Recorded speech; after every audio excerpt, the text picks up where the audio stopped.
이 공판 때는 검사한테 호통을 치기도 했잖아요. 웃지 말라고. 그러니까 이게 그 최순실 씨가 처음에 재판을 받을 때는 약간 좀 네. 그 주눅 들어 있었다고 해야 될까? 초기에는 그다음에 이제 어느 순간에 재판에 적응이 되면서 본인이 질문을 하기 시작하고 네. 이제 급기야 검사한테 화까지 내는 상황까지 오게 됐는데, 네. 그러니까 최순실 씨가 지금은 자기도 할 말 다 하겠다는 입장으로 완전히 바뀐 것 같아요. 근데 오늘 저는 노승일 부장 자리에 오늘 최순실 씨가 피고인으로 출석을 했으면 아마도 본인도 질문을 하지 않았을까 싶은데, 근데 한 번 해봤잖아요. 1월달 직권남용 사건. 네. 그러니까 이게 뭐 사실 뇌물과 직권남용의 그 동전의 양면 같은 그런 재판이기 때문에 거기에서 한번 설전을 벌인 적도 있었거든요. 그러니까 그때 한번 벌였는데 뭐 굳이 오늘 또 벌일 필요가 있을까 해서 아마도 안 나오지 않았을까 싶은데, 최순실 씨가 확실한 건 이제 재판에 많이 좀 적응을 한 것 같고, 거기다가 정유라의 문제까지 나오게 되면서 감정 조절을 잘 못하는 상황까지 왔던 것 같은데, 일단 정유라가 지금 불구속인 상태로 이제 수사를 좀 진행을 하고 앞으로 뭐 영장을 재청할 가능성도 있습니다만, 이제는 최순실 씨도 조금은 전략적으로, 그러니까 좀 가라앉히고 전략적으로 움직이려고 하는 게 아닌가 생각이 드네요. 법정에 와서 검사한테 웃지 마시고요, 이렇게 정색하고 얘기하는 경우가 볼 수도 있습니다. 저는 아직까지 한 번도 못 봤습니다. 보통은 이제 선처를 많이 바랄 텐데, 구속기간이 오래되고 많은 재판을 받고 있다 보니까, 또 박근혜 전 대통령의 재판까지 시작되다 보니까 최순실 씨의 감정이 좀 폭발한 것 같은 생각이 좀 듭니다. 네. 과거에 이제 독일에 피신했다가 한국에 돌아왔을 때, 또 그 이후에 특검에 출석했을 때 최순실 씨는 여러 장면의 모습들을 저희한테 보여준 적이 있습니다. 당시 장면 보고 오시겠습니다. 국민이 보고 있는데 한 말씀 하시죠. 이렇게 하면 아무 말도 안 할 겁니까?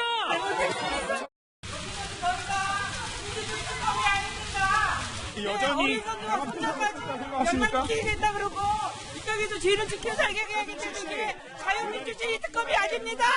그리고 박 대통령하고 모든 부동재인을 발견하고 자대를 강요하고 있어요. 네? 이거는 너무 억울해요. 우리 애들까지 다 어리숙자까지 이렇게 하는 거는. 네, 저 10월에 들어왔을 때 저도 현장에서 봤었는데 그때만 해도 정말 기자들 앞에서 한마디도 못하고 이렇게 울고 있었던 모습이 기억이 나거든요. 그래서 저희가 최순실 씨가 3단 변신을 했다, 저렇게 한번 만들어봤어요. 그러니까 우리 네. 서당계 3년이면 풍우를 읊다 그러잖아요. 그러니까 지금 재판을 계속 받다 보니까 이제 본인도 자신감이 좀 붙은 것 같고요. 거의 뭐 변호사처럼 지금 뭐 증인 신문을 하듯이 막 하고 그러는 모습을 보이고 있는데요. 그러니까 최순실 씨는, 그러니까 지금 정유라 씨도 마찬가지지만 저는 굉장히 생각보다 전략적인 사람인 것만은 틀림이 없다. 네. 물론 이제 사람이 구속되거나 아니면 이제 구치소 가가지고 계속 갇혀 있게 되면은 여러 가지 심리적인 동요나 이런 것들이 있을 수 있겠지만, 맨 처음에 한국 들어왔을 때는 아마 그때는 굉장히 놀랐을 거예요. 죽을 죄를 졌습니다 이렇게 얘기할 때만 해도 그때는 정말 이걸 어떻게 해야 될지 당황스러워서 뭘 못했을 것 같은데, 그 다음부터 차츰차츰 어떻게 본인이 이 대처해 나가는지를 스스로 습득을 해가는 과정이었던 것 같아요. 그래서 지금 방금 전에 특검에 이제 출석할 때 이건 뭐 자유민주주의 특검이 아니라고 얘기했을 때도, 그때도 많은 분들은 이게 뭐 굉장히 억울함 때문에 그렇게 얘기할 거라고 했지만, 사실 저는 그때도 최순실 씨가 몸에 힘을 쫙 빼고 입만 이렇게 움직이는 걸 보면서 절규가 아니다, 저거는 굉장히 계획적이다, 이런 생각을 했었거든요. 네. 그랬던 것처럼 그 이후에 보여지는 모습도, 정유라 씨 들어올 때도 막 읍수하는 모습도 어찌 보면 부모로서 당연한 감정적인 표현일 것 같지만, 실제로는 정유라 들어오고 구속될까봐, 또 구속되면 안 된다고 하는 어떤 목적 같은 게 담겨 있는 모습이라고 생각되고요. 네. 그리고 이제 앞으로 법정에서도 계속 적극적으로 자기가 증인신문 하듯이 그렇게 변호사처럼 추궁하는 모습들을 전 더 많이 볼 수밖에 없을 것 같다, 이런 생각이 들어요. 예. 네. 그 최순실 씨가 전략적이라고 얘기를 하는데, 과연 무슨 모습이 전략적인지 잘 모르겠습니다. 네. 그 박근혜 전 대통령 그 변호인부터 최순실 변호인까지 나는 정말 저분들 변호사 잘못 쏘고 계신 것 같아요. 예. 저기서 고함을 갖다 지르고 검사한테 무슨 호통치고 묻지 말라 그러고 그런 게 최순실 씨 나중에 형량에 도움이 과연 될까요? 정말 전략적이라고 그러면은 그 최순실 씨한테 그 형량에 도움이 되고 박근혜 전 대통령의 형량에 도움이 되는 방향으로 해야 될 것 같은데, 지금 나타나는 저런 모습들 갖다 보면은 정말 전략적으로 하는지, 변호사들이 어떤 전략을 갖다 가지고 그 법률적인 조언을 갖다 하는지 저는 잘 모르겠습니다. 그 부분 우리 백선문 변호사님한테 내가 네. 정말 꼭 묻고 싶었어요. 예. 어떤 때는 전략적으로, 어떤 때는 또 즉흥적으로, 어떤 때는 또 읍소하고, 다양한 얘기들이 나오고 있기 때문에 최순실 씨의 감정 상태를 저희가 참 추측하기는 좀 어려워 보입니다만, 일단 이미 이대 학사농단에서 7년을 구형받았잖아요. 다른 뇌물죄 재판이나 여러 가지 재판에서 앞으로 이제 형량이 될 때, 이 7년, 어떤 거는 이제 10년 나올 수도 있고, 어떤 거는 5년 나올 수도 있고, 이랬을 때 총 누적해서 최순실 씨가 살게 되는 형량은 어떻게 결정? 다 합치는 건 아니고요. 예. 그다 합쳐서 뭐 50년 이렇게 하면 50년 다 살아야 되는 건 예. 아니고 가장 중한죄 정한 형벌의 2분의 1까지 가중하는 게 이제 최고고요. 그러니까 뇌물죄가 만약에 10년이 나왔다. 네, 그럼 15년 정도까지가 될 수 있는 거죠. 15년까지. 그러니까 그리고 지금 예를 들어서 뭐 뇌물죄로는 무기징역까지 선고 가능하잖아요. 무기징역 선고가 나면 나머지 다 흡수가 됩니다. 네. 그렇게 정리가 되면 되고요. 그러니까 전략적이다 뭐 이런 그 얘기를 하셨는데 사실 그러니까 법적으로 보면 최악의 전략이죠. 뭐 전략을 쓰고 있다면. 예. 그러니까 처음에 탄핵되는 과정에서는 박 전 대통령만 살면 나도 살 수 있다.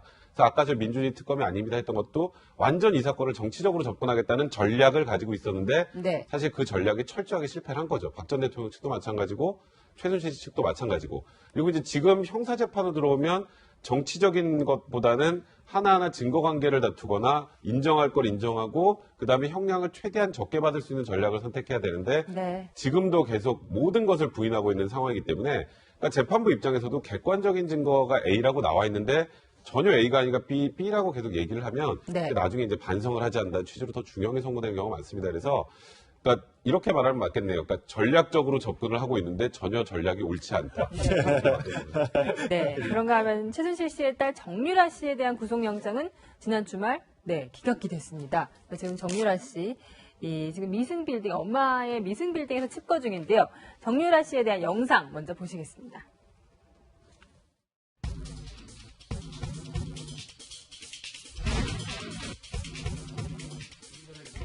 많은 분들께 실명 붙여드리고 이런 일 벌어지게 돼서 정말 죄송합니다.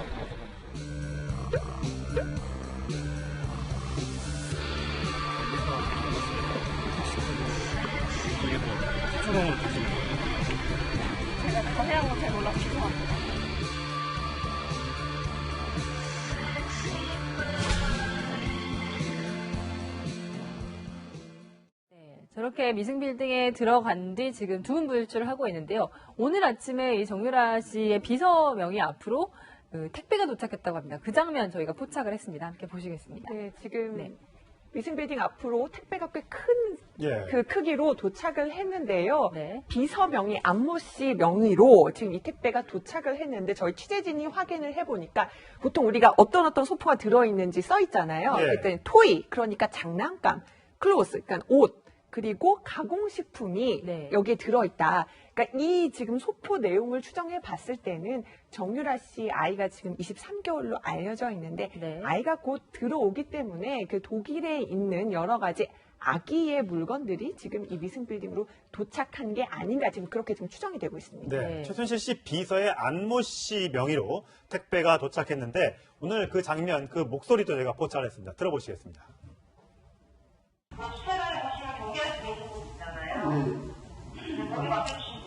뭐 하시는 거예요? 그러니까 미승빌딩의 이제 관리인처럼 최순실 씨 비서가 있었던 거죠. 그러니까 본인이 집에 없다 보니까 경비 아저씨한테 대신 좀 받아달라 이렇게 얘기를 한 거예요. 그동안에는 저걸 누가 관리할까? 왜냐하면 그동안 뭐 비어있는 공실도 많다고 하고 또 최순실 씨 나와 있기 때문에 궁금했었는데 비서가 결국 관리하고 비서가 네. 관리하고 있었던 거고요.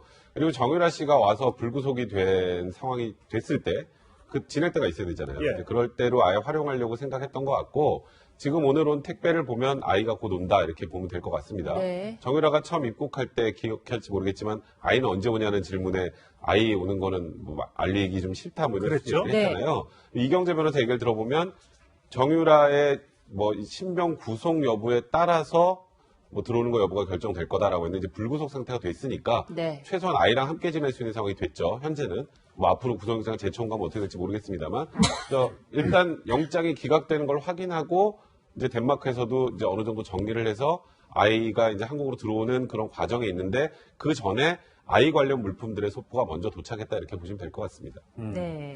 근데 이제 엘리베이터도 막아놓고 사람들 올라가는 계단도 모두 막아놓고 사람들과 접촉을 좀 꺼리고 있는 것 같아요. 아무래도 이제 특히 이제 아이까지 오게 되면 아이 얼굴이 혹시라도 취재진에 포착이 될까봐 그렇게 이제 부담스러워하는 것 같은데 과거 이제 입국했을 때 당시에도 아이 얘기를 했을 때 좀 발끈하는 모습을 보였습니다. 그 장면 보고 오시겠습니다. 고모분하고 아들분은 따로 들어오시는 건가요? 네, 따로 들어. 현지에서 생활하시는 고모분하고 아들분은 그 체류 비용을 어떻게 해결하시는 거예요? 그건 제가 모르니까. 제가 아들 입국 날짜는 별로 하고 싶지 않습니다. 아드님 보고 싶지 않으세요? 좀 어떠세요? 네, 아주 덴마크에 있어요? 어떻게 한국으로 들여올 계획이 있으세요? 참 아이 얘기를 모성애를 누가 네. 뭐라고 하겠습니까만은 굉장히 현재 아이가 이제 언제 올지 아마 취재진들이 굉장히 카메라를 곤두세우고 이제 기다리고 있을 텐데 저 미승 빌딩 좀 얘기를 좀 해볼게요. 미승 빌딩 우리가 화면으로 만나본 적이 있잖아요. 최순실 씨 일단은 주민등록 주소지고요. 네. 지하 2층에 지상은 7층짜리 건물입니다. 그런데 지금 지하 1층까지 가는 엘리베이터도 안 되고요.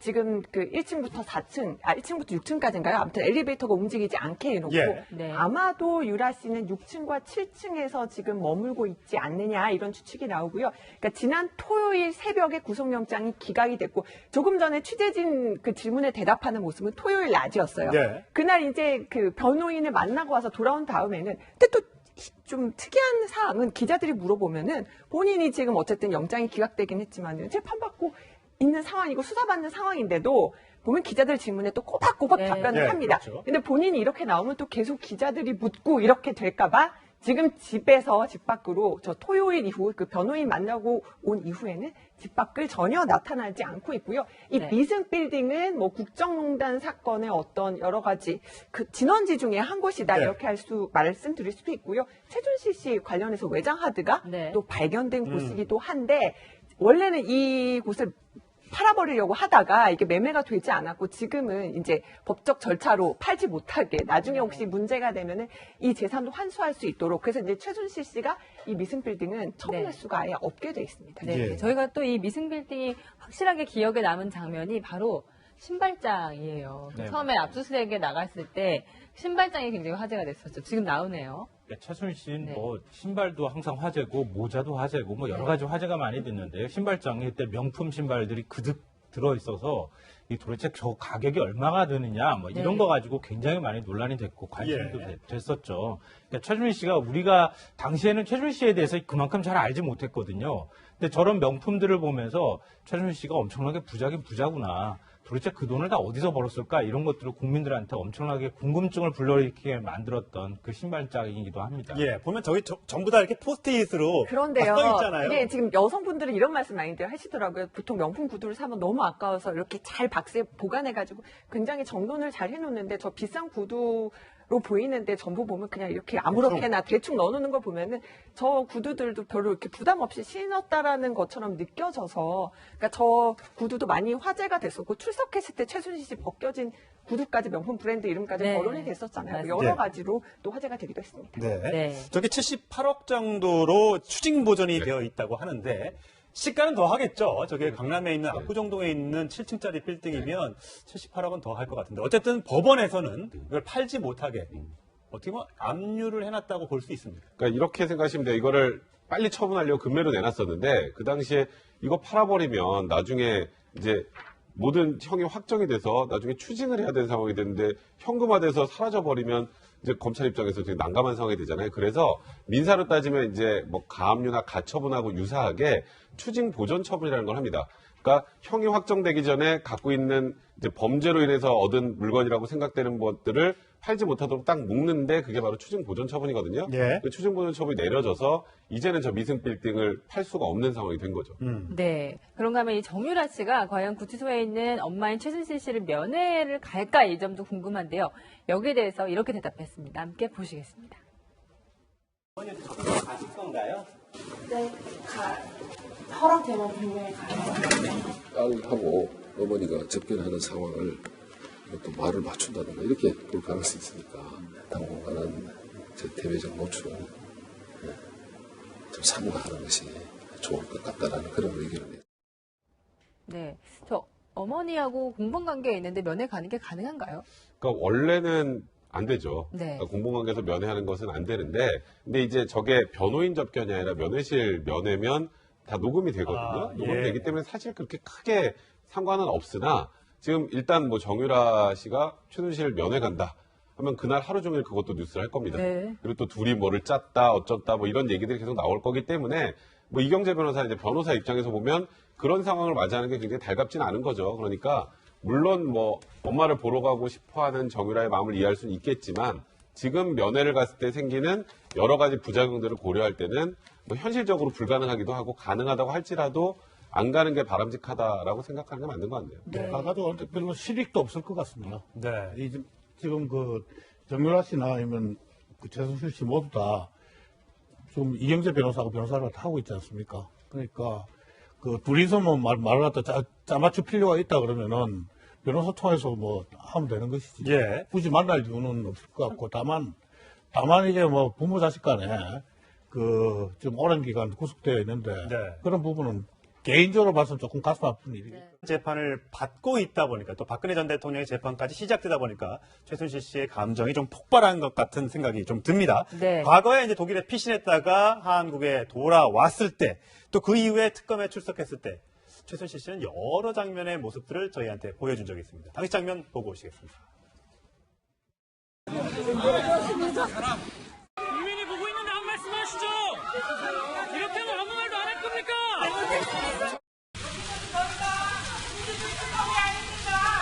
여전히 생각하십니까? 된다 그러고 이쪽에서 죄를 지켜 살게 해야기 때문에 자유민주주의 특검이 아닙니다.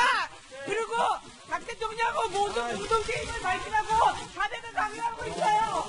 네? 이거는 너무 억울해요. 우리 애들까지 다 어리숙자까지 이렇게 하는 거는.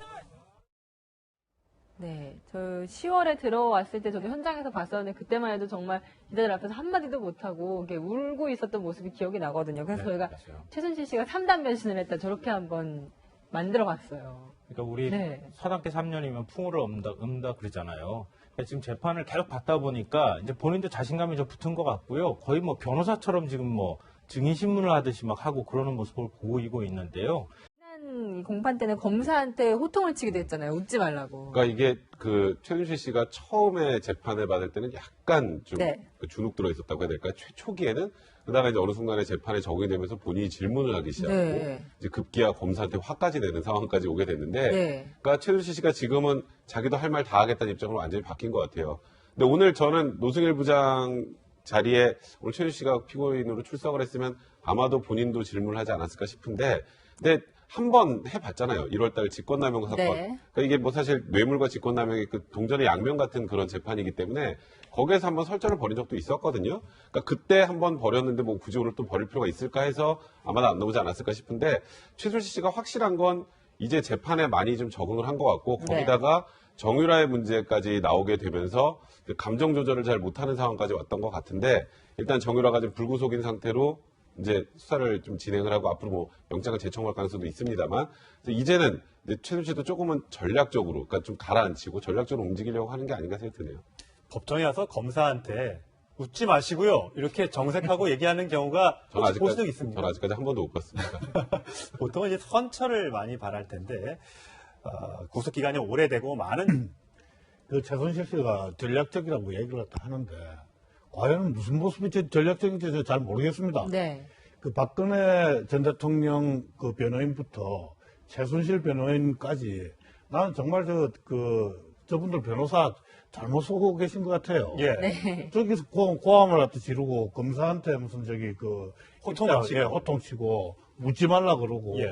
그런 게 최순실 씨 나중에 형량에 도움이 과연 될까요? 정말 전략적이라고 그러면은 그 최순실 씨한테 그 형량에 도움이 되고 박근혜 전 대통령의 형량에 도움이 되는 방향으로 해야 될 것 같은데 지금 나타나는 저런 모습들 같아 보면은 정말 전략적으로 하는지 변호사들이 어떤 전략을 갖다 가지고 그 법률적인 조언을 갖다 하는지 저는 잘 모르겠습니다. 그 부분 우리 백선문 변호사님한테 내가 정말 꼭 묻고 싶었어요. 예. 어떤 때는 전략적으로, 어떤 때는 또 즉흥적으로, 어떤 때는 또 읍소하고 다양한 얘기들이 나오고 있기 때문에 최순실 씨의 감정 상태를 저희가 참 추측하기는 좀 어려워 보입니다만 일단 이미 2대 학사농단에서 7년을 구형받았잖아요. 다른 뇌물죄 재판이나 여러 가지 재판에서 앞으로 이제 형량이 될 때 이 7년, 어떤 거는 이제 10년 나올 수도 있고 어떤 거는 5년 나올 수도 있고 이랬을 때 총 누적해서 최순실 씨가 살게 되는 형량은 어떻게 결정? 다 합치는 건 아니고요. 예. 그다 합쳐서 뭐 50년 이렇게 50년 다 살아야 되는 건 아니고 가장 중한죄 정한 형벌의 2분의 1까지 가중하는 게 이제 최고고요. 그러니까 뇌물죄가 만약에 10년이 나왔다. 네, 그럼 15년 정도까지가 되는 거죠. 15년까지. 그러니까 그리고 지금 예를 들어서 뭐 뇌물죄로는 무기징역까지 선고 가능하잖아요. 무기징역 선고가 나면 나머지 다 흡수가 됩니다. 네. 그렇게 정리가 되면 되고요. 그러니까 전략적이다 뭐 이런 그 얘기를 하셨는데 사실 그러니까 법적으로 보면 최악의 전략이죠. 뭐 전략을 쓰고 있다면. 그러니까 처음에 탄핵되는 과정에서는 박 전 대통령만 살면 나도 살 수 있다. 그래서 아까 저 민주주의 특검이 아닙니다 했던 것도 완전 이 사건을 정치적으로 접근하겠다는 전략을 가지고 있었는데 네. 사실 그 전략이 철저하게 실패를 한 거죠. 박 전 대통령 측도 마찬가지고 최순실 씨 측도 마찬가지고. 그리고 이제 지금 형사재판으로 들어오면 정치적인 것보다는 하나하나 증거관계를 다투거나 인정할 걸 인정하고 그다음에 형량을 최대한 적게 받을 수 있는 전략을 선택해야 되는데 네. 지금도 계속 모든 것을 부인하고 있는 상황이기 때문에 그러니까 재판부 입장에서도 객관적인 증거가 A라고 나와 있는데 전혀 A가 아니라 B라고 계속 얘기를 하면 나중에 이제 반성을 하지 않는다는 취지로 더 중형이 선고되는 경우가 많습니다. 그래서 그러니까 이렇게 말하면 맞겠네요. 그러니까 전략적으로 접근을 하고 있는데 전혀 전략이 옳지 않다. 네. 그러니까 최순실 씨는 그러니까 지금 정유라 씨도 마찬가지지만 저는 굉장히 생각보다 전략적인 사람인 것만은 틀림이 없다. 네. 물론 이제 사람이 구속되거나 아니면 이제 구치소 가가지고 계속 갇혀 있게 되면은 여러 가지 심리적인 동요나 이런 것들이 있을 수 있겠지만 맨 처음에 한국 들어왔을 때는 아마 그때는 굉장히 놀랐을 거예요. 죽을 죄를 졌습니다 이렇게 얘기할 때만 해도 그때는 정말 이걸 어떻게 해야 될지 당황스러워서 뭘 못했을 것 같은데 그 다음부터 차츰차츰 어떻게 본인이 이 대처해 나가는지를 스스로 습득을 해가는 과정이었던 것 같아요. 그래서 지금 방금 전에 특검에 이제 출석할 때 이건 뭐 자유민주주의 특검이 아니라고 얘기했을 때도 그때도 많은 분들은 이게 뭐 굉장히 억울함 때문에 그렇게 얘기할 거라고 했지만 사실 저는 그때도 최순실 씨가 몸에 힘을 쫙 빼고 입만 이렇게 움직이는 걸 보면서 절규가 아니다 저거는 굉장히 계획적이다 이런 생각을 했었거든요. 그랬던 것처럼 그 이후에 보여지는 모습도 정유라 씨 들어올 때도 막 읍소하는 모습도 어찌 보면 부모로서 당연한 감정적인 표현일 것 같지만 실제로는 정유라 들어오고 구속될까봐 또 구속되면 안 된다고 하는 어떤 목적 같은 게 담겨 있는 모습이라고 생각되고요. 그리고 이제 앞으로 법정에서도 계속 적극적으로 자기가 증인신문 하듯이 그렇게 변호사처럼 추궁하는 모습들을 전 더 많이 볼 수밖에 없을 것 같다 이런 생각이 들어요.